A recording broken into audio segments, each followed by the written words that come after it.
नमस्कार प्रिय विद्यार्थियों, ऑनलाइन एग्रीकल्चर ई प्लेटफॉर्म पर आपका एक बार फिर से स्वागत है। 12वीं कृषि विज्ञान के विद्यार्थियों के लिए एक शानदार खुशखबरी लेके आया हूं। जैसा कि आप लोगों को पता चल चुका होगा, Maharana Pratap university of agriculture and technology Udaipur Rajasthan के अंदर कुछ नई वैकेंसीज आई है, जिसमें से कुछ वैकेंसीज है वो 12th एग्रीकल्चर स्टूडेंट्स के लिए है, यानी 12वीं कृषि विज्ञान के विद्यार्थियों के लिए है। और भी वैकेंसीज है, उनका भी अपने डिस्कस करेंगे। तो देखिए स्टूडेंट, वैकेंसी है कौन कौन सी, आज के अपने इस सेशन में बात करेंगे कि वैकेंसी कौन कौन सी है, कितने पद इनके सर्जित हुए हैं, योग्यता क्या चाहिए, क्या सिलेबस रहने वाला है, कौन कौन इसके लिए योग्य रहने वाले हैं, और भी इससे जुड़ी हुई जो बातें हैं उन सब पे अपने डिस्कस करेंगे।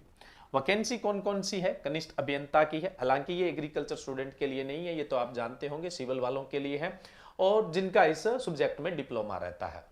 कृषि पर्यवेक्षक, ये प्योरली कृषि विज्ञान के विद्यार्थियों के लिए है। प्योरली कृषि विज्ञान के जो विद्यार्थी है जिनका 12वीं कृषि विज्ञान से हुआ है उनके लिए है। पोल्ट्री सहायक भी 12वीं कृषि विज्ञान के विद्यार्थियों के लिए है। फिर है प्रयोगशाला सहायक। देखो, प्रयोगशाला सहायक है वो कृषि विज्ञान के विद्यार्थियों के साथ साथ जो विज्ञान के विद्यार्थी है, यानी जो साइंस के स्टूडेंट है, उनके लिए भी ये वैकेंसी है। उसके अलावा लाइब्रेरी सहायक की वैकेंसी है, जो बैचलर इन लाइब्रेरी साइंस के जो स्टूडेंट है उनके लिए है। और कलक ग्रेड सेकंड, ये 12वीं के जो स्टूडेंट है, चाहे वो किसी भी विषय से, लेकिन 12वीं के बाद जिन्होंने कंप्यूटर के अंदर ओ लेवल या इससे हायर लेवल या इक्विवेलेंट कोई डिप्लोमा अगर उन्होंने कर रखा है तो उन स्टूडेंट्स के लिए है। ठीक है, अब देखो जो इसकी आवेदन की तिथि है, यानी ऑनलाइन फॉर्म भरने कब से स्टार्ट हो जाएंगे, 9 फरवरी 2023 से ऑनलाइन फॉर्म है वो भरने स्टार्ट हो जाएंगे। और अंतिम जो इसकी तिथि है वो 14 मार्च 2023 है। यहां अंतिम तिथि 14 मार्च 2023 है, वहां तक ही आपका आयु वर्ग है वो माना जाएगा। जैसे न्यूनतम आयु की सीमा क्या रखी गई है, 18 वर्ष। तो 18 वर्ष कब तक पूरे हो जाने चाहिए आपके, 14 मार्च 2023 तक। और अधिकतम जो आयु सीमा है वो 40 वर्ष, 40 वर्ष तक आप है वो फॉर्म अप्लाई कर सकते हैं। तो 40 वर्ष कब तक का, 14 मार्च 2023 तक। अगर कोई 40 वर्ष से कम है तो वो ही आवेदन है वो कर सकता है। ठीक है, तो 18 से 40 वर्ष के आयु वर्ग वाले जो विद्यार्थी है वो इसमें आवेदन है वो कर सकते हैं। अब अपने बात करें कि कितने कितने पद है वो सर्जित हुए हैं। हाँ, एक चीज और क्वेश्चन जो अदर स्टेट के स्टूडेंट इस वीडियो को देख रहे हैं उनके माइंड में ये होगा कि क्या अदर स्टूडेंट वाले इसके लिए एलिजिबल है। बिल्कुल एलिजिबल है, लेकिन जनरल से फाइट करेंगे। अब देखो, कनिष्ठ अभियंता की तो मैंने बताई थी कि वैकेंसी एक है और इसमें तो सिविल वाले हैं, वो स्टूडेंट है वो इसमें जा सकते हैं जिनके पास सेकंड क्लास डिप्लोमा है।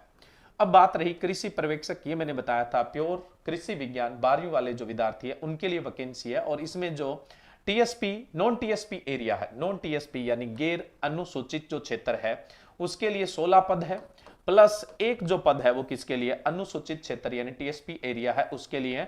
टोटल कृषि पर्यवेक्षक के कितने पद है, 17, जिसके लिए सिर्फ 12वीं कृषि विज्ञान वाले ही एलिजिबल है। उसके अलावा 2 पद है वो पोल्ट्री सहायक के हैं, तो पोल्ट्री सहायक के 2 पदों को और जोड़ दें तो 12वीं कृषि विज्ञान वाले विद्यार्थियों के लिए 19 पद है। अब आप सोच रहे होंगे कि नंबर ऑफ पोस्ट बहुत कम है, आपको एक सीट चाहिए। जितने कम पद आते हैं लोग उतनी ही कम प्रिपरेशन करते हैं, और जो यहां प्रिपरेशन करता है वो इजिली फाइट हो जाता है। प्रयोगशाला सहायक के 24 पद है, जिसमें कृषि विज्ञान 12वीं के विद्यार्थी तो एलिजिबल है ही है, साथ साथ में साइंस वाले स्टूडेंट है वो भी एलिजिबल है। तो 24 पद तो क्या है, जनरली अगर अपने बात करें तो नॉन टीएसपी एरिया के लिए है, और वहीं पर अगर मैं बात करूं टीएसपी एरिया के लिए तो कितने हैं, 3 हैं। टोटल यहां पे कितने पद है, 27। तो 12वीं कृषि विज्ञान के विद्यार्थी 19 जो पद है उनके लिए तो वह है प्योरली योग्य, यानी सिर्फ यहां कृषि विज्ञान के विद्यार्थी ही क्या है आवेदन कर सकते हैं। और उसके अलावा जो 27 मैं बात करूं प्रयोगशाला सहायक, तो उसमें एग्रीकल्चर वाले विद्यार्थी भी अप्लाई कर सकते हैं, और साथ साथ में क्या है जो साइंस वाले विद्यार्थी है वो भी अप्लाई कर सकते हैं, यानी एग्रीकल्चर वाले यहां भी एलिजिबल है। उसके अलावा जो पोस्टें आई है वो लाइब्रेरी सहायक की 3 आई है, और कलक ग्रेड्स जो सेकंड है उसकी 21 है, जिसमें से आप टीएसपी एरिया में जाएंगे तो एक पोस्ट वहां भी है। तो टोटल हम बोल सकते हैं कलक ग्रेड सेकंड की कितनी पोस्ट है, 22 पोस्ट है। अब हम बात करते हैं योग्यता। हालांकि मैंने योग्यता आप लोगों को साथ साथ में बता दी है, लेकिन जो ऑफिशियल वेबसाइट की जो पीडीएफ है अगर उसमें बता दें तो संतुष्टि का लेवल कुछ क्या है अपना बढ़ जाता है ना। तो चलिए ये भी अपने डिस्कस कर ही लेते हैं। देखो, कनिष्ठ अभियंता का तो एक पद है जिसके लिए good second class diploma in subject चाहिए, तो ये तो अपने काम की नहीं है। अपने काम की है कृषि पर्यवेक्षक, जिसके लिए 12वीं कृषि विज्ञान होनी चाहिए। पोल्ट्री सहायक, इसके लिए भी 12वीं कृषि विज्ञान होनी चाहिए। प्रयोगशाला सहायक के लिए 12वीं कृषि विज्ञान वाले भी योग्य है और विज्ञान वर्ग वाले भी योग्य है। लाइब्रेरी सहायक में बैचलर इन लाइब्रेरी साइंस वाले स्टूडेंट योग्य है और क्लर्क ग्रेड सेकंड में 12वीं होनी चाहिए। उसके साथ साथ जो कंप्यूटर डिप्लोमा है, जैसे ओ या हायर लेवल सर्टिफिकेट है या इसके कोई इक्विवेलेंट अगर सर्टिफिकेट है तो वो स्टूडेंट एलिजिबल है। जैसा कि मैंने आपको बताया कि इस पीडीएफ में और ज्यादा जानकारी जानना चाहते हो तो आप इस पीडीएफ को ऑफिशियल वेबसाइट एमपीयूटी से डाउनलोड कर सकते हैं या फिर ऑनलाइन एग्रीकल्चर टेलीग्राम पे भी ये पीडीएफ आपको मिल जाएगी।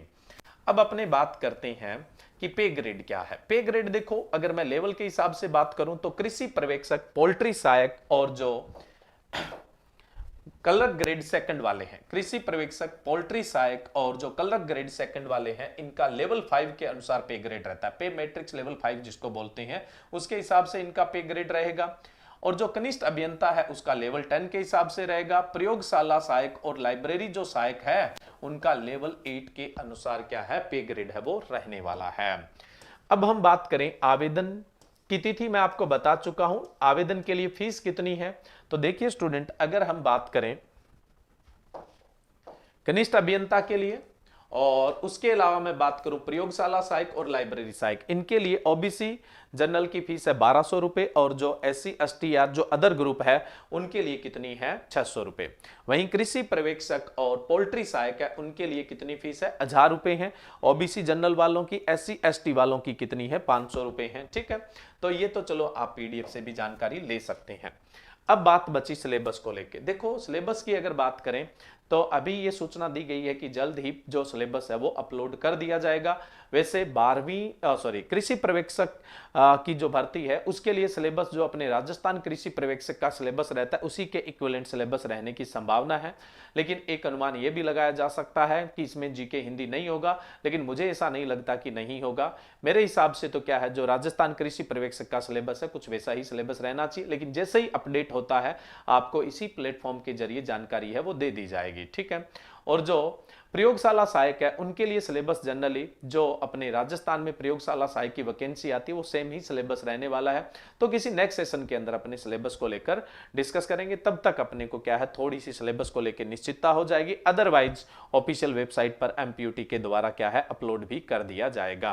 तो ये नहीं सोचना है कि नंबर ऑफ सीट कम है, आपको अपनी प्रिपरेशन अच्छी करनी है। आपको एक ही सीट की आवश्यकता है, ज्यादा पे आपको विचार करने की आवश्यकता नहीं है। तो आप अपनी तैयारी में जुटे रहिए, मेहनत करते रहिए, सफलता आप तक जरूर पहुंचने वाली है। Thank you.